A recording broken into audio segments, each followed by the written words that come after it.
इस समय social media में पूछा जा रहा है कि क्या सुप्रीम कोर्ट में भेदभाव होता है, क्या सुप्रीम कोर्ट में लुटियन क्लब के वकीलों का ही केवल बोलबाला है, क्या सुप्रीम कोर्ट में राष्ट्रवादी वकीलों को अपमानित किया जाता है, उनका मजाक उड़ाया जाता है, क्या बहुत सारे विषयों पे सुप्रीम कोर्ट का डबल स्टैंडर्ड होता है। इसके ऊपर मैं अपना अनुभव बताता हूं। मैंने एक PIL फाइल किया कि bar council of India rule ये कहता है कि कोई भी सैलरीड एम्प्लॉय जिसको भी सैलरी मिलती है वकालत नहीं कर सकता। तो मैंने PIL फाइल किया कि सांसद विधायक को सैलरी मिलती है, उनको बाकायदा सैलरी स्लिप मिलती है, और केवल सांसद विधायक को सैलरी नहीं मिलती है बल्कि वेतन भत्ता, गाड़ी बंगला, free air ticket, free rail ticket भी मिलता है, आजीवन पेंशन भी मिलती है। इसलिए जब तक कोई व्यक्ति सांसद या विधायक है उसके वकालत करने पर रोक लगा दिया जाए।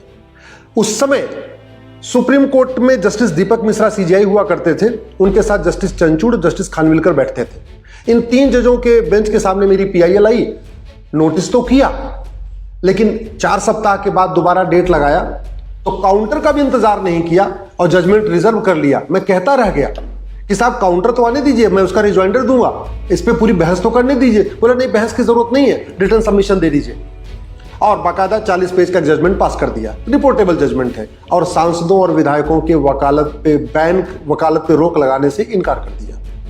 ये मेरे साथ खुद का हुआ है। जबकि कड़वी सच्चाई है कि bar council of India rule कहता है सैलरीड पर्सन वकालत नहीं कर सकता, और सांसदों विधायकों को आज भी सैलरी स्लिप मिलती है। ऐसा नहीं कि पहले मिलती थी, आज भी मिलती है। दूसरा, मैंने माइनॉरिटी कमीशन एक्ट को चैलेंज किया। मैंने कहा भैया ये बताओ, माइनॉरिटी अफेयर मिनिस्ट्री चल रही है, माइनॉरिटी कमीशन चल रहा है, सब कुछ चल रहा है, लेकिन माइनॉरिटी कौन है कहीं लिखा ही नहीं है। इसलिए मैंने माइनॉरिटी कमीशन एक्ट को चैलेंज किया। पहली बार जब मैंने माइनॉरिटी कमीशन एक्ट को चैलेंज किया तो सुप्रीम कोर्ट ने कहा एक काम करो, आपकी जो PIL इसको मैं सरकार नेशनल माइनॉरिटी कमीशन के पास भेज देता हूं, वो इस पर कुछ विचार करेगा। 1 साल तक मैं बैठा रहा, कोई विचार नहीं हुआ। मैं फिर आया, मैंने कहा साहब कुछ नहीं हुआ। उन्होंने बोला अच्छा ठीक है, हम नेशनल माइनॉरिटी कमीशन को कहते हैं कि 3 महीने के अंदर कोई फैसला करे। 3 महीने में फैसला नहीं हुआ। फिर मैं अगले साल आया। जब मैं तीसरी बार आया सुप्रीम कोर्ट इस माइनॉरिटी कमीशन एक्ट को चैलेंज करने, तो जस्टिस नरीमन की बेंच ने कहा आप हाई कोर्ट चले जाओ। मैंने कहा साहब ये तो पूरे देश का मामला है, नेशन वाइड मामला है, ये कानून पार्लियामेंट में बना हुआ है, इसलिए हमको यहाँ सुन लीजिए। बोले नहीं, आप हाई कोर्ट जाओ। मैंने कहा मैं कितनी हाई कोर्ट जाऊंगा? बोले कोई बात नहीं, आप हाई कोर्ट जाओ। फिर मैं दिल्ली हाई कोर्ट गया, फिर देश के अलग अलग हाई कोर्ट में PIL फाइल हुई, और फिर वापस मैं सुप्रीम कोर्ट को लेके आया, क्योंकि कॉन्स्टिट्यूशन में एक प्रावधान है कि अगर एक ही इशू के ऊपर 2 से ज्यादा PIL हो अलग अलग हाई कोर्ट में तो आप सुप्रीम कोर्ट आ सकते हैं। तो कहने का मतलब इस माइनॉरिटी कमीशन एक्ट को चैलेंज करने के कारण लिए मुझे 3 बार सुप्रीम कोर्ट आना पड़ा, हाई कोर्ट जाना पड़ा, तब जाके ये मामला चल रहा है, और आज तक डिसाइड भी नहीं हुआ। हमने माइनॉरिटी कमीशन एक्ट को चैलेंज कर रखा है। मैं बार बार कह रहा हूं पहले माइनॉरिटी को डिफाइन करिए, माइनॉरिटी को आइडेंटिफाई करने की गाइडलाइन बनाइए, उसके बाद जो करना है करिए। उस पर सुप्रीम कोर्ट ने आज तक सुनवाई नहीं किया।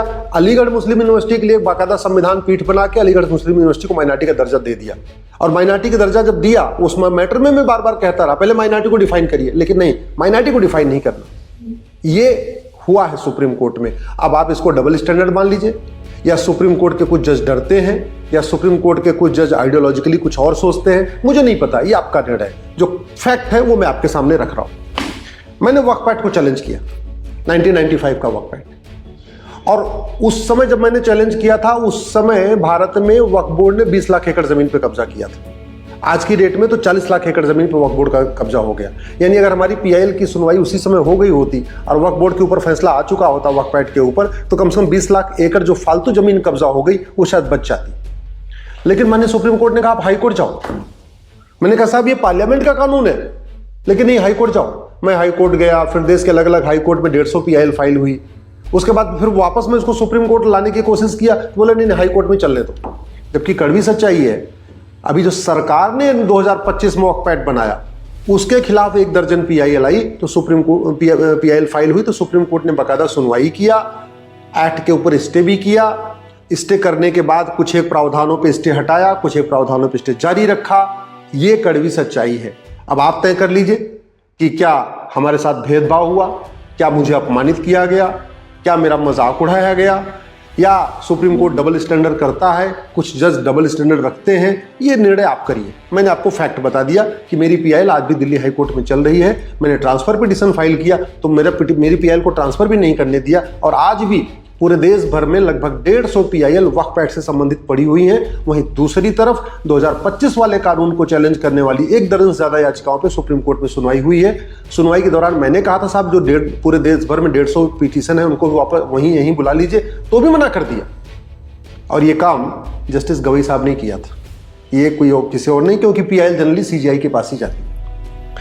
मैंने place of worship act challenge किया। अयोध्या का जब मामला चल रहा था उसमें प्लेस ऑफ वर्शिप का कोई जिक्र ही नहीं था, टाइटल सूट था, वो कानून से बाहर था।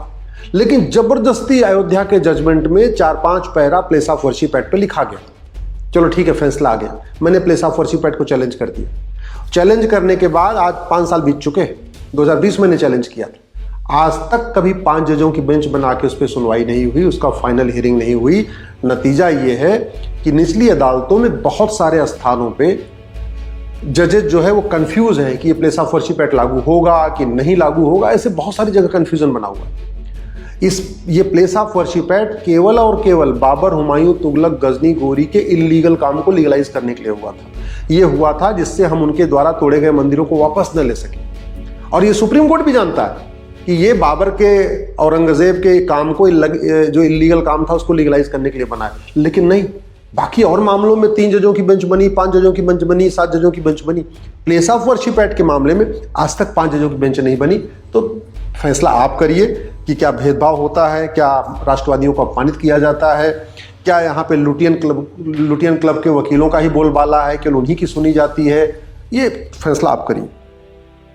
राइट टू एजुकेशन एक्ट 2012 में जमीयत उलमा हिंद और पर्सनल लॉ बोर्ड के कहने पे इसमें सेक्शन 1 सब क्लास 4 और 5 जोड़ दिया गया और मदरसों को बाहर निकाल दिया गया।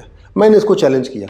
हमने कहा साहब राइट टू एजुकेशन का मतलब राइट टू इक्वल एजुकेशन होता है, इसलिए 8वीं तक सभी स्कूलों के लिए नियम कानून एक होना चाहिए, मदरसे बाहर नहीं होने चाहिए। मैंने PIL फाइल किया, सुप्रीम कोर्ट ने बोला हाई कोर्ट जाओ। कितने आश्चर्य की बात है। और वो मामला आज भी मेरा हाई कोर्ट में पेंडिंग पड़ा हुआ है। मैंने उसको ट्रांसफर करने की कोशिश किया तो ट्रांसफर भी नहीं हुआ, आज भी हाई कोर्ट में पड़ा हुआ है। कड़वी। और इसका सबसे बड़ा नुकसान क्या है कि जो माइनॉरिटी कमीशन एक्ट के दायरे में आते हैं उनको 25% रिजर्वेशन नहीं देना पड़ता। तो हो क्या रहा है, हिंदू जो स्कूल कॉलेज चला रहे हैं वो जानबूझ के अपने आप को बौद्ध लिख रहे हैं, वो अपने आप को जैन लिखना शुरू कर दिए हैं, वो अपने आप को सिख लिखना शुरू कर दिए हैं। क्यों? जिससे उनको 25% जो सीटें हैं वो गरीबों को न देना पड़े। अगर वो हिंदू रहेंगे तो उनको अपने स्कूल में 25% गरीबों को एडमिशन देना पड़ेगा, उनसे फीस नहीं लेना पड़ेगा। वहीं दूसरी तरफ अगर आप मुस्लिम हैं, आप क्रिश्चियन हैं, आप कुछ और हैं, माइनॉरिटी हैं, तो फिर आपको 25% रिजर्वेशन नहीं देना है, 25% गरीबों को एडमिशन नहीं देना है। ये चल रहा है भारत में, लेकिन इसके ऊपर सुप्रीम कोर्ट आंख बंद करके बैठा हुआ है। ऐसा डबल स्टैंडर्ड मैंने देखा नहीं। अगर ये डबल स्टैंडर्ड है कि नहीं आप खुद सोच लीजिए, लेकिन मेरे हिसाब से तो ऐसे मामलों पे तत्काल सुनवाई होनी चाहिए थी। और फिर इसमें बात आ गई कि माइनॉरिटी कौन है। सारी समस्याओं की जड़ में जब माइनॉरिटी शब्द आ रहा है तो एक बार तो पहले सुप्रीम कोर्ट को माइनॉरिटी को ही डिसाइड कर देना चाहिए। 75 साल हो गए, 75 से ज्यादा फैसले आ चुके हैं माइनॉरिटी से संबंधित, लेकिन माइनॉरिटी कौन है इसको डिसाइड करने की सुप्रीम कोर्ट कभी हिम्मत नहीं कर रहा है, या कभी उसमें मतलब इच्छा शक्ति नहीं आ रही है, या करना नहीं चाहता है, या आंख बंद करके रखना चाहता, मुझे नहीं पता। लेकिन ये कड़वी सच्चाई है। अभी नकली कफ सिरप पी के बच्चे मर रहे हैं, मैंने PIL फाइल किया। मैंने कहा कि भाई जो लोग मिलावटखोरी करते हैं, नकली दवाइयां बनाते हैं, इनको कंसेक्टिव सेंटेंस मिलना चाहिए। सजा 2 तरीके की होती है, एक होती है कंसेक्टिव सेंटेंस, एक होती है कॉन्करेंट सेंटेंस। कंसेक्टिव सेंटेंस में सभी सजा एक के बाद दो मतलब पहले एक सजा चलेगी, फिर दूसरे धारा की सजा चलेगी, फिर तीसरे धारा की सजा चलेगी। मैं मोटा मोटा ऐसे आपको बताता हूँ। मान लीजिए किसी व्यक्ति के खिलाफ 5 धारा लगी है और 5 धारा में एक धारा में 5-5 साल की सजा है, तो उसको 25 साल की सजा होगी। इसलिए अमेरिका में 100 साल की सजा होती है, 200 साल की होती है, 500 साल की होती है, 1000 साल की होती है, 10-10 हजार साल की सजा होती है, क्योंकि सारी सजाएं अलग अलग चलती हैं, सभी धाराओं की सजा अलग अलग चलती है। भारत में कॉन्करेंट सजा चलती है कि सारी सजा एक साथ चलेगी। मान लो 5 धारा में 5-5 साल की सजा है तो भारत में टोटल 5 साल की सजा होगी, वहीं अमेरिका में वो 25 साल की सजा होगी। मैंने PIL फाइल किया कि हमने कहा भाई जो लोग भ्रष्टाचार करते हैं, जो घूसखोरी करते हैं, कमीशनखोरी करते हैं, दलाली करते हैं, कटमनी करते हैं, हवालाबाजी करते हैं, कबूतरबाजी करते हैं, नक्काली करते हैं, घटतौली करते हैं, मिलावटखोरी करते हैं, मुनाफाखोरी करते हैं, ऐसे लोगों को ट्रांजैक्टिव सजा होनी चाहिए। इनकी सजाएं अलग अलग चलनी चाहिए। जितने धारा में इनको सजा मिले सभी सजा अलग अलग चलनी चाहिए। मैटर पेंडिंग पड़ा हुआ है, लेकिन सुप्रीम कोर्ट ने इस पर गंभीरता के साथ नहीं लिया। शायद अगर ये कंजेक्टिव सेंटेंस कर दिया होता तो ये जो बच्चे मर रहे हैं कप सिरप से पी के, ये नहीं मरते। अगर सुप्रीम कोर्ट ने जस्टिस विद इन ईयर लागू कर दिया होता तो भारत में कानून का खौफ होता, लेकिन उस पर नहीं किया। ऐसे ही मैंने एक PIL फाइल किया धर्मांतरण की। धर्मांतरण वाली मेरी PIL जस्टिस MR शाह की बेंच में चल रही थी, बहुत अच्छा चल रही थी। जब कोर्ट नंबर 7 में थे तब उन्होंने नोटिस इशू किया। सुप्रीम कोर्ट में एक नियम है कि अगर जो जज उस पर पहली बार सुनवाई करेगा, जब तक रिटायर नहीं हो जाएगा वही जज लगातार सुनवाई करेगा। तो जब justice MR Shah court number 7 में थे तो वही सुनवाई कर रहे थे, कोर्ट नंबर 6 में आए तो भी वही सुनवाई कर रहे थे, कोर्ट नंबर 5 में आए तो भी वही सुनवाई कर रहे थे, कोर्ट नंबर 4 में आए तो भी वही सुनवाई कर रहे थे। क्योंकि जज के साथ साथ जज प्रमोट होकर एलिवेट होकर ऊपर की कोर्ट में जाएगा तो मैटर उसका उसके साथ ही जाएगा। कोर्ट नंबर 4 में जस्टिस MR शाह ने अटॉर्नी जनरल को हमारी PIL में कहा कि आप मैटर बहुत गंभीर है, कन्वर्जन का मामला है, आप इसमें रहिए। सॉलिसिटर जनरल को बोला आप भी रहिए। फाइनल हियरिंग की डेट फिक्स कर दिया। जानते हैं क्या हुआ मेरे साथ? हमारी PIL को जस्टिस चंचूड़ ने अपने कोर्ट में खींच लिया। जब जस्टिस MR शाह ने फाइनल हियरिंग की डेट फिक्स कर दिया तो बाकायदा केस हंटिंग हो गई, बेंच हंटिंग हो गई। कभी ऐसा सुप्रीम कोर्ट के इतिहास में कभी हुआ नहीं था कि जज के रिटायर होने के पहले उसका केस किसी और जज के यहां चला जाए, लेकिन जस्टिस चंचूड़ ने काम किया। ये मेरे साथ हुआ है, मैं अपना अनुभव बता रहा हूं। अब आप खुद ही सोच लीजिए कि ये भेदभाव होता है कि क्या होता है, कैसे चलता है। इसी तरीके से मैंने सेकुलर शब्द को चैलेंज किया।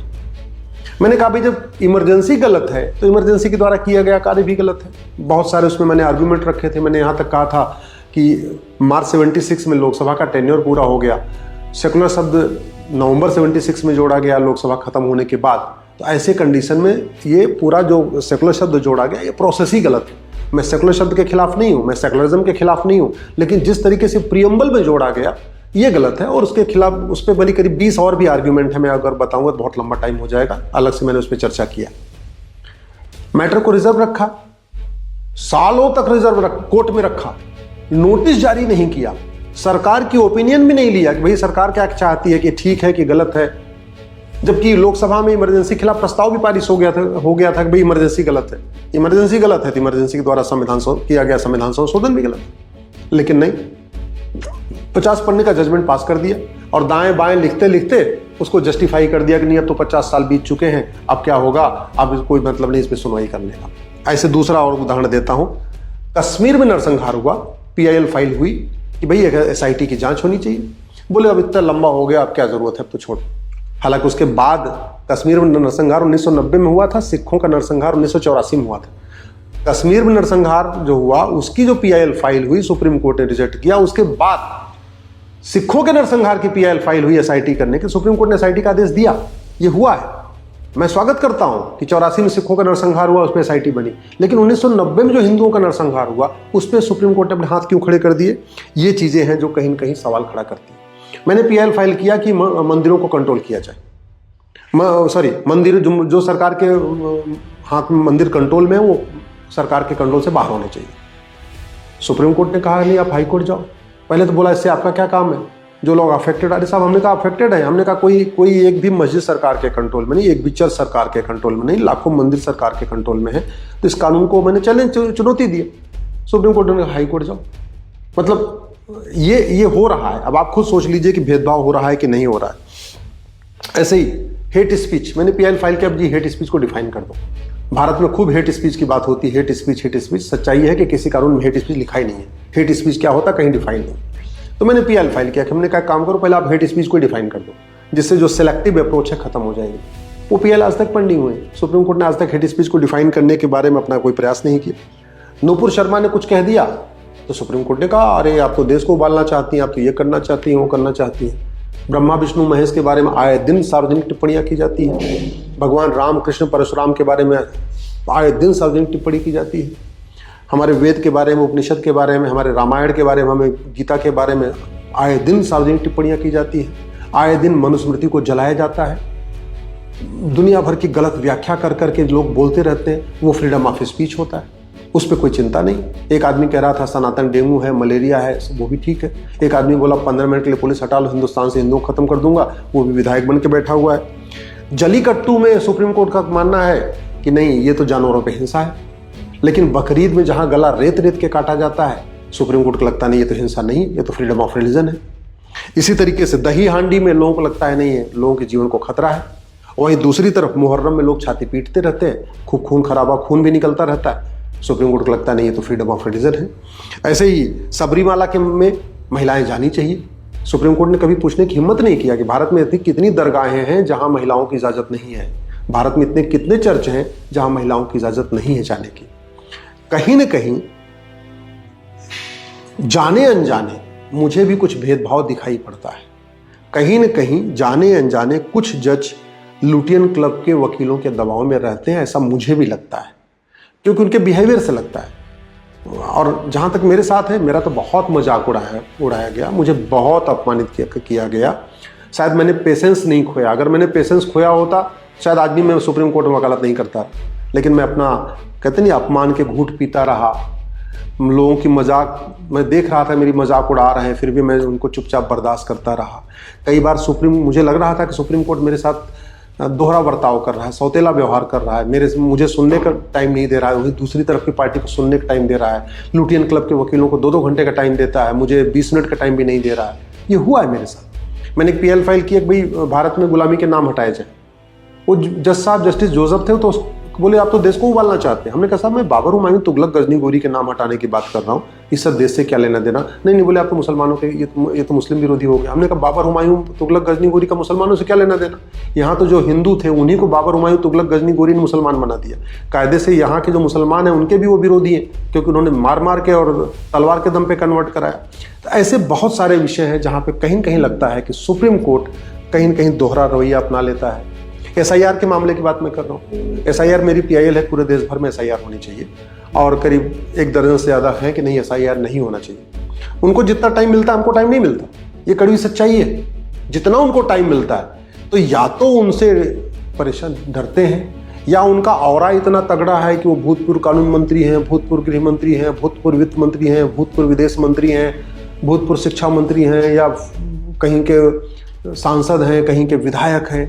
तो ये या तो उसकी वजह से कुछ परेशान, मतलब कहीं ना कहीं दबाव बनता है, जो भी बनता है, लेकिन कहीं ना कहीं ऐसे हमको भी लगता है कि कहीं ना कहीं सुप्रीम कोर्ट जो लुटियन क्लब के वकील हैं उनके दबाव में आ जाता है। कुछ जज, सब नहीं, कुछ एक जज दबाव में आ जाते हैं। कुछ एक जज कहीं ना कहीं थोड़े भेदभाव भी करते हैं। अब वो भेदभाव क्यों करते हैं, या तो उनकी पढ़ाई लिखाई ऐसी हुई है, उनकी परवरिश ऐसी हुई है, उनको लगता है कि नहीं ये ठीक है, जो भी है मुझे नहीं पता। बाकी मैंने अपनी बात बता दिया, निर्णय आप करिए। इस वीडियो को अधिक से अधिक शेयर करिएगा, जिससे पूरे देश के लोग अपनी राय इस पे दे सकें।